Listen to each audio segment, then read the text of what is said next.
Hey Vivienne, pink salt trick review.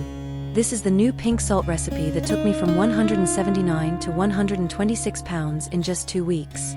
It's natural, easy, has no side effects, and takes less than a minute to prepare. And the best part? It only uses 4 ingredients that I bet you already have in your kitchen. This viral pink salt recipe that melts fat was even featured on the Today Show. If you're watching this short video, today is your lucky day. I'm going to leave Casey's best video right here. She teaches the recipe and answers all your questions in detail.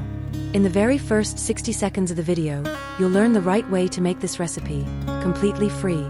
You know I care about wellness, and I know how frustrating it is to spend thousands of dollars on expensive procedures and still see the scale go up.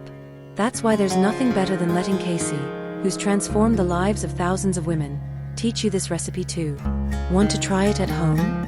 Just click somewhere in this video where it says, Learn More. If you want to see what everyone is talking about in this video with over 21 million views, click the Learn More button before it's too late. I'm out. Bye bye.